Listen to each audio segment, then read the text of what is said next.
again, dear traders and viewers. As it was announced previously in the economic data release, we're going to discuss the U.S. trade balance.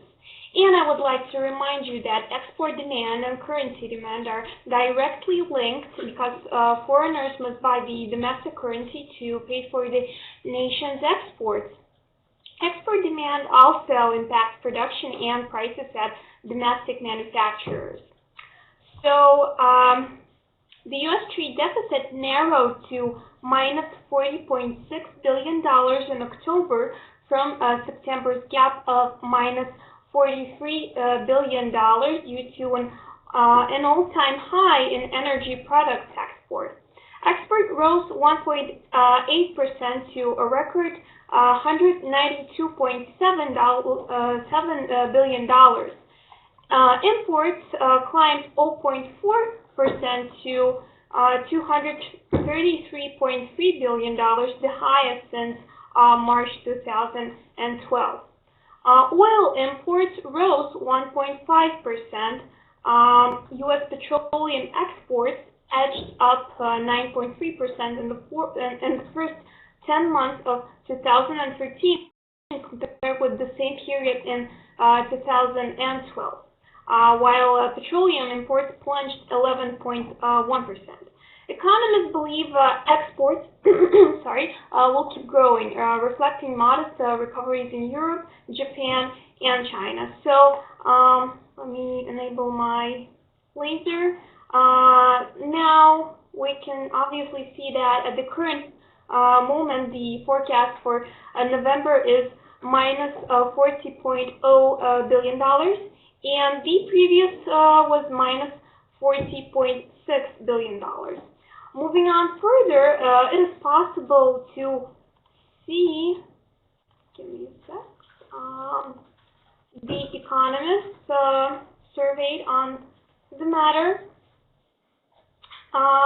Yes, and they were surveyed from different banks and firms around the world on the estimates for November's U.S. trade balance. So, taking into account this data, the median estimate is minus $40.0 billion, average estimate minus $40.1 billion, high minus $38 billion, and low minus $42 billion. And the data is based on 66 surveyed. So talking about the forecast further on, I would like to quote Michael Carey, an America chief economist in Credit Agricole. We forecast the November trade balance remains roughly stable at minus $40.4 billion from minus $40.6 billion in October. Energy prices moved lower in November, which is likely to bring down the nominal size of the import bill for crude oil products. We also look for softer imports on food, feeds, and beverages, again alongside softer agricultural prices, minus 0.6% MOM in the import price index. Automotive imports likely increased alongside stronger auto sales. On the export side of the ledger, the November ISM survey showed a pickup in demand in new export orders, suggesting a strong month for capital good exports, likely offset by some pullback in consumer goods exports after a moderate increase last month. And that's the end of the quote. And moving on to the fundamental aspects, I would, as we can see that our FX community members were, were rather bullish on the impact on the US dollar Japanese yen currency pair. As you can see, 55.56% of them were bullish, and 44, that's a beautiful number over there, because I was born on this number for, sorry, was bearish. And one of the bullish comments by our member of FX community, Ivan BGD, that import climbed 0.4% hike since March 2012. Economists believe exports will keep growing, reflecting modest recoveries in Europe, Japan, and China. Trade deficit is expected to contract further, minus 40.2 billion. And a bearish comment by our trader, and by the way, the trader who quite often provides us with his webinars out here on the television, Rokas LTU. Rokas from Lithuania. That last few months trade balance was at around minus 40 with some plus slash minus 10% deviations. Thus, I think no surprises can be here as balance is expected negative and around figure which we had some months ago as reference. In such situation, I think influence will be minor, and as Japanese yen is trying to recover, I think it will succeed a little after this result will be published. So this is basically it from my side, and now I would like to give floor to Alex, who will cover up on the more technical side on the matters. So Alex, you're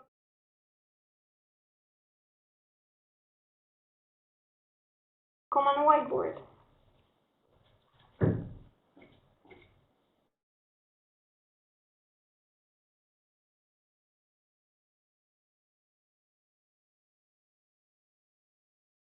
To me, and thank you, Paulina. So, as you can see from my slides today, I'll be discussing the negative surprise trading strategy, which is based on United States dollar Japanese yen currency pair. So in this case, we assume that the trade balance will be worse than expected, and hence the greenback will lose some ground versus other currencies, including Japanese yen.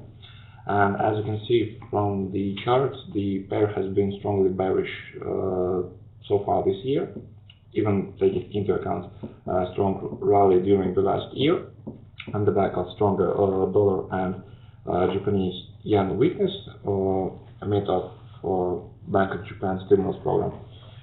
So as you can see, currently the pair is trading at 104.44, and as we assume the pair can depreciate on the back of weaker than expected data, then the potential take profit could placed at 104.18, and that will be actually a weekly support and a recent low, so quite a substantial level for the short traders. While at the same time, the potential stop loss could be placed at 104.61, and that will be a 4-hour resistance as well. As you can see, that would be January 7th, so we have today's high. So in case we'll see data will surprise markets on the upside, the pair will definitely appreciate them. Thus, the key level will be located at the 4-hour resistance. Yet, regarding the market sentiment, as you can see, currently 65% of traders are holding short positions on the pair, expecting it to head to the south. Meanwhile, the greenback is bought in 53% of all cases, while the Japanese yen is bought as well in almost 57% of all cases. And regarding the pending orders, as you can see, vast majority of them are placed to buy the pair in the 100 pips, so the depreciation will be quite limited, we can guess. And as you can see, sentiment from other market participants, that's it also speaks in favor of bearish movement. As you can see, 54% of traders, 100 traders are holding long positions, while Saxo Bank and Daily FX market sentiment speaks in favor of movement to the south, as 59 and 56% of traders are holding short positions respectively. In regards to the technical indicators, as you can see, they are quite neutral on the variety of timeframes, even though aggregate indicators are sending neutral or buy signals. However, I would like to pay your attention on the aggregate indicators on the 4-hour chart, which are actually sending sell signals, meaning that in medium term we can expect the pair to depreciate. So Once again, the potential trading strategy on the worse than expected trade deficit from the United States includes the entrance point and the market price, which is currently 104.43, and that will be actually 200-minute simple moving average. Yep. The potential stop loss is placed at 104.61, and that will be daily resistance, which is actually almost 18 pips higher than the market price, while the potential take profit is placed 24 pips below the market price, and it's represented by a weekly support and a recent low. Yeah, so I guess that will be all from my side. Hope that was useful for some of you. And now I'm giving the floor to Thomas, who will be discussing the positive surprise trading strategy, and we'll have a look at the market reaction. So welcome, Thomas.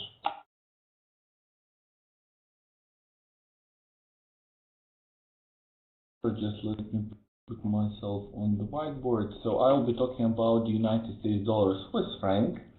And until my screen sharing loads, let me put the possible trading strategy alongside with the technical indicators. So what we are seeing right over here, so first of all, you're seeing United States dollar Swiss franc 1 minute chart on the left, and I will shortly come back to that after presenting possible trading strategy. So first of all, I'll be talking about the positive surprise trading strategy. So United States dollar appreciating, and as we can see currently it is being traded at 0.9071 plus minus few pips. So why such strategy? First of all, because current market sentiment is strongly bullish. I mean, not such trade strategy, such currency, because United States dollar Swiss franc is currently strongly bullish. Pending orders in the 100 pip range from current market price. Actually, majority of them are set to go long. So in case of some sort of volatility, should be seeing substantial push for the pair. And also, Swiss franc is being sold in 70% of the cases, which gives a rather relative advantage and edge for the United States dollar. So the strategy itself, buy at market, take profit at the major level at 0.9080, and I chose this one as, in my opinion, if let's say choose daily and weekly high, which at the moment is at 0.90854 and around 15 pips from the current market price. It's a little bit more long-term sort of target, taking into account that normal, let's say, 1 minute span for United States dollar Swiss franc is just 2 pips, and at most in the past, let me see now, actually in the past 3 hours actually was at most 4 pips. So in my opinion, for it to jump 4 pips on the news lows is a little bit too much, and therefore chose slightly, maybe a little bit arbitrary, but it is it is. And stop loss as the strategy was created at the moment when the pair was trading at the daily R1. Indication here is actually at the recent low of which kept the pair supported for the past hour or so. Let me double check now at 0.9063, and now I can see that definitely the stop loss could be easily be put at the daily R1 at 0.9067. So all in all, I would say take profit at the arbitrary major level of 0.9080 right over here, and stop loss actually much higher than indicated in the text in the picture would be at the daily R1 at 0.9067 right over here. So yeah, that being said, we have 20 seconds till the release of the data. I guess I will try to expand a little bit to capture the information and see what is will be going on. And for that, you can see the technical indicators similarly actually support, maybe in more longer term, give additional support for the appreciation of the pair, but only in the trending indicators, whereas indicators with predicted turning points actually do not give any substantial. Okay, so we're seeing bullishness on the trading platform, but initial reaction is just 2 pips, and actually I find that even more surprising is, if I recall correctly, the predicted value was 40 billion and now we're seeing 34. So we have a substantially better data, but okay, initial market reaction was just 2 pips, and you can see it's picking up a little bit at the moment, right? So yeah, actual 34, yeah, 6. Okay.